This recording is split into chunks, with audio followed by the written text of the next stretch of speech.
श्रीमद् भगवद गीता का तीसरा अध्याय। अर्जुन ने पूछा कि हे जनार्दन, यदि आपके तप से कर्म से बुद्धि श्रेष्ठ है तो केशव मुझे इस घोर कर्म में क्यों लगाते हो। मिले हुए वचनों से आप मेरी बुद्धि को भ्रम में डाल रहे हैं। निश्चय करके मुझे बतलाइए जिससे मैं कल्याण को प्राप्त हों। श्री कृष्ण जी बोले कि हे निष्पाप अर्जुन, मैं पहले समझा चुका हूँ। इस लोक में दो प्रकार की निष्ठा कही है। एक तो सांख्य वालों का ज्ञान योग और दूसरा योगियों का कर्म योग। कर्मों का प्रारंभ न करने से ही कोई निष्कर्म नहीं कहलाता और कर्मों का त्याग करके संन्यास करने से ही किसी को सिद्धि नहीं मिल जाती। मनुष्य क्षण भर भी कर्म किए बगैर नहीं रह। प्रकृति के गुण सब मनुष्यों के कुछ न कुछ कर्म करने में लगाते हैं। जो अज्ञानी कर्मेंद्रियों को रोककर आत्मचिंतन करने के बहाने विषयों की चिंता करता है वह पाखंडी मिथ्याचारी कहलाता है। हे अर्जुन, जो इंद्रियों को मन से दमन कर और विषयों में प्रवृत्त न होने देकर उनसे कार्य लेता है वह कर्मयोग का अभ्यास कहलाता है और श्रेष्ठ कहलाता है।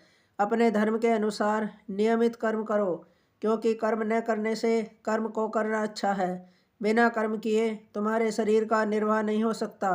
हे कौन्ते, यज्ञ के निमित्त किए जाने वाले कर्मों को छोड़कर जितने कर्म हैं उनके करने से मनुष्य को बंधन होता है। अतएव तुम फल की इच्छा त्याग कर यज्ञ के लिए कर्म करो। सृष्टि के आरंभ काल में ब्रह्मा जी ने यज्ञ सहित प्रजा को उत्पन्न कर प्रजा से कहा था कि यज्ञादि कर्म करके वृद्धि को प्राप्त होगे। वही सब कर्म तुम्हारे निमित्त कामधेनु होवेंगे। इस यज्ञ से तुम देवताओं को संतुष्ट करते रहो और देवता भी तुमको संतुष्ट करेंगे। इस प्रकार परस्पर बर्ताव करते हुए तुम और देवता कल्याण को प्राप्त होगे। यज्ञ आदि कर्मों से प्रसन्न होकर देवता तुमको इच्छित सुख की सामग्रियाँ देंगे, परंतु उनके दिए हुए दान को जो बिना उनका भोग लगाए ग्रहण करता है वह चोर है। पंच मायक करके जो शेष बचा हुआ भोग ग्रहण करते हैं वे सब पापों से मुक्त हो जाते हैं, और जो अपने निमित्त ही अन्न पकाते हैं वे पापी पुरुष पाप को ही भक्षण करते हैं। अन्न से ही प्राणियों की उत्पत्ति होती है। अन्न मेघ से उत्पन्न होता है। मेघ यज्ञ द्वारा जल बरसाता है और यज्ञ की उत्पत्ति कर्म से होती है। कर्म की उत्पत्ति ब्रह्मा से हुई है और ब्रह्मा अक्षर परमात्मा से। इस कारण सदा सब पदार्थों में रहने वाला जो ब्रह्मा है वह सब यज्ञों में प्रस्तुत है। हे पार्थ, इस प्रकार चलाए हुए कर्म के चक्र के अनुसार जो नहीं चलता है वह पाप में है। जो पुरुष आत्मा में ही रत रहता है और आत्मानंद अनुभव से तृप्त रहता है उसे कुछ भी कार्य शेष नहीं है। वह कोई कर्म करे या न करे उसको कोई प्रयोजन अथवा लाभ नहीं है, और किसी प्राणी से अपना लाभ कराने की भी उसे कोई आवश्यकता नहीं है। इसलिए तुम भी फल की प्राप्ति इच्छा त्याग कर कर्तव्य पालन करते रहो, क्योंकि फल की इच्छा को त्याग कर्म करने वाला पुरुष मोक्ष को प्राप्त होता है। राजा जनक आदि ने भी कर्म सिद्धि पाई है। इसी प्रकार तथा लोक संग्रहण को देखते हुए भी तुमको कर्म करना उचित है। श्रेष्ठ पुरुष जिस जिस कर्म का आचरण करता है दूसरे मनुष्य उसी मार्ग पर चलते हैं, और वह जिसको प्रमाणिक मानता है उसी के अनुसार सब उत्तम मानते हैं। हे पार्थ, मुझको तीनों लोक में कुछ भी कर्म शेष न रहा और न कोई अप्राप्त वस्तु प्राप्त करनी है, फिर भी मैं कर्म करता ही रहता हूँ। यदि हम ही आलस्य रहित होकर कर्मों को नहीं करेंगे तो मनुष्य इस प्रकार से हमारे ही पथ का अनुकरण करेंगे। जो मैं ही कर्म न करूं तो सब लोग भी न करने से नष्ट हो जाएंगे। इससे मैं ही वर्ण संकरों के उत्पन्न करने का हेतु बनकर प्रजा को नष्ट करने वाला समझा जाऊंगा।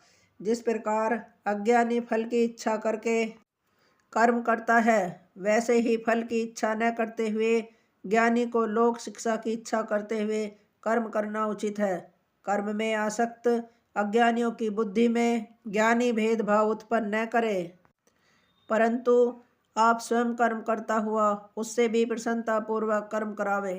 हे अर्जुन, सब कर्म प्रकृति के गुण में ही उत्पन्न होते हैं, परंतु जिनकी बुद्धि अहंकार से भ्रष्ट है ऐसे मूर्ख लोग समझते हैं कि हम करता है, परंतु जो गुण और कर्म के विभाग को सच्चा तत्व जानता है वह ज्ञानी पुरुष यह समझकर इसमें आसक्त नहीं होता कि गुणों का यह खेल आपस में हो रहा है।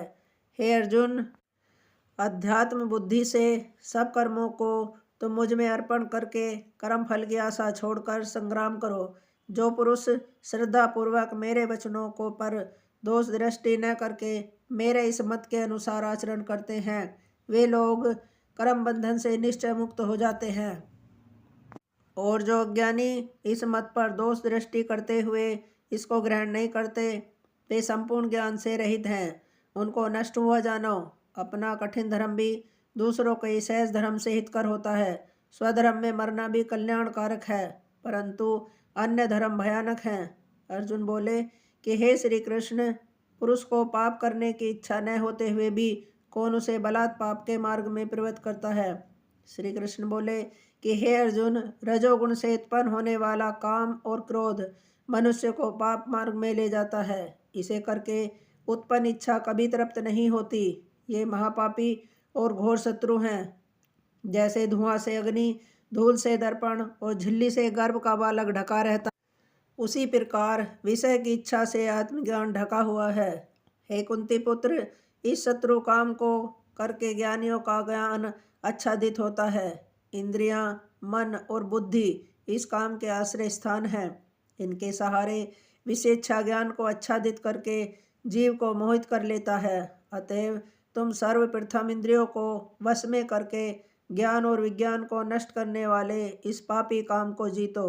कहते हैं कि इंद्रियां प्रबल हैं और इंद्रियों से भी प्रबल मन है। इस प्रकार जो बुद्धि से परे है, उस आत्मा को जानकर निश्चयात्मक बुद्धि द्वारा मन को निश्चल करके, हे महाबाहो, तुम इस दुर्धम शत्रु काम को जीत लो।